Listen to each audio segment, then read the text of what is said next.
What does it mean to have a psychiatric disability? I think that's different for everyone. Everyone experiences disability differently.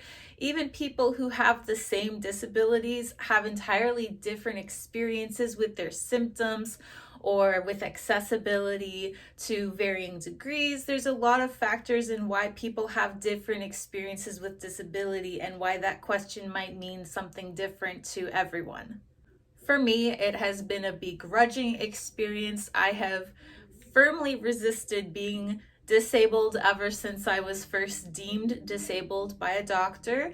I have been disabled since 2014. I have a psychiatric disability. I do have chronic illnesses that for some people may be disabling. For me, they are not. What is disabling is my mental health. And this is because I have a number of gravely mentally ill disorders. Like, in the hospital, they told me that I was gravely mentally ill. It is a term, and I guess that's what I am. But like I said, I have strongly resisted it. It is a conflict that I've had within myself ever since 2014. I have still not reached a place of acceptance. I don't want to be disabled. I don't think anyone does. But I have been kicking and screaming my way through the process and putting myself in situations where I don't end up well because I refuse to accept my limitations or my symptoms, or for whatever reason, I disregard my mental health. So in one sense, I could say that what it means to be disabled is to recognize your limitations and adopt a world around that is accessible to you, whether that's getting accommodations at work or getting support through government programs, whatever it may be. Finding out how to accommodate yourself so that you can live a quality life without compromising your health. I tend to bite off a lot more than I can chew. I'm still learning to recognize what my limitations are. A lot of times I push myself too far. One area that concerns me is that I am unable to work. I guess you could say that's another thing that disability means, is an inability to work or perform functions other people easily can. I loved working. I was a great worker. I put so much pride into my work. I always did my best, brought 100%, left all of my baggage and dilemmas at the door and brought on a happy face and came into work like a rock star. Like, I loved working. I had a lot of really cool jobs. I never could successfully keep a job though, because ultimately things would come up, like I'd go into a psychotic episode, end up in the hospital, or end up having a bit of a meltdown enough to the point where I'm paranoid. I'm not psychotic, but I am on edge, I'm neurotic, I'm again in the hospital. It's not healthy for me to take on jobs anymore because my threshold for stress is very, very low. And speaking to other people at all sends my heart rate through the roof. There are things at home that get in the way of me holding a job. I have BPD, I have rage episodes, or just mood episodes if you want to look at it that way. Sometimes it's not always rage, sometimes it's self-harm or uncontrollable crying, unsustainable emotions, as we call it in my household. I just have extreme mood swings that can be triggered by seemingly nothing. It's very bad when that happens at work. Also, I get so stressed at work, but I hold it all in so that when I come home, I'm having more episodes at home as a result. So without work, I might have a couple episodes a week. With work, I'd be having them multiple times a day. With certain limitations come certain amenities. So you could say another meaning of what it is to have a psychiatric disability is living with financial aid support or other programs like vocational rehabilitation, things like that. There are a lot of programs in the country or through individual states that are made to support people with disabilities. There's fixed income, so SSI or SSDI in America.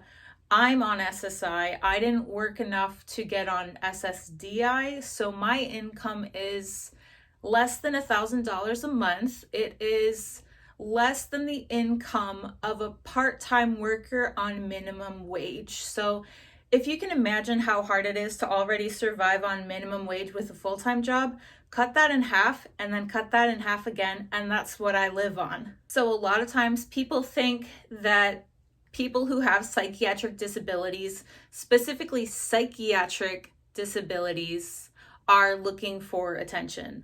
This is a stigmatized view that comes from people who are probably mentally well, who don't have mental illness or don't have debilitating mental illness, who believe that you cannot be disabled by something happening in your mind.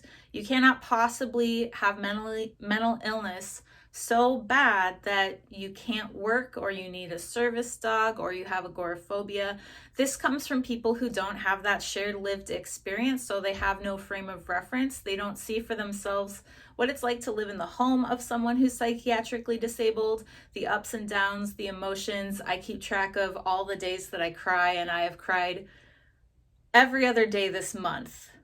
It's not a disability that you see right in front of you, so it's easy to ignore symptoms or cast them off as dramatic, attention-seeking, on drugs, any number of things. You can explain away mental illness and hide it and push it out of sight, out of mind, with any sort of label like, crazy. So when you think of it from the perspective of people who have that, lack of frame of reference, it's easy to see how it might be people just trying to mooch off of the government and skate by without a job because they're freeloaders, they don't want to work. That is the stigma that I face every day. I assure you, I don't like living on a fixed income of less than a part-time minimum wage job. I'm not trying to mooch off of anyone. I would love to work, not just because it would improve my financial status, but because it would give me fulfillment and a sense of purpose. I don't want to be disabled, like I've said, and I would give anything to crawl up the ladder to get to the point where I don't need these amenities anymore. So ultimately, given all that I've said, if you were to ask me, what does it mean to have a psychiatric disability, or what does it mean to be psychiatrically disabled, I would tell you that it is fighting against stigma. It is making a place for yourself in a world that's trying to push you out. It is finding ways to, lift yourself up when you're being constantly pushed down by your illnesses and the people around you. It is finding creative pursuits to pull you out of your disorder. It is finding ways to make money on the side with little side hustles like selling pie. It is being creative in advocating for your wellness and for just surviving. Oh, and aside from all that, it's dealing with the actual disability itself. A lot goes into disability, around disability. I didn't even touch on that because I didn't think to, but you know what? Taking meds, appointments, getting treatments, going to treatment centers and hospitals, the medical bills, all of it is a toll, and the symptoms are a toll. And having a brain that tries to take over every day and run my life for me when I'm just trying to have a successful, basic functioning day, it's a lot. I hope that answers the question that nobody asked me to give. I am just trying to build up this YouTube channel, so any support is greatly appreciated, whether you subscribe or like or comment, yada, yada, yada. Any of that would be great. I'm new to this. This is, I think, my third full video, and I'm hoping to make more. I'm not sure yet what all I want to talk about, but I'm having a fun time, and this is a good start. So please check out more of the videos to come.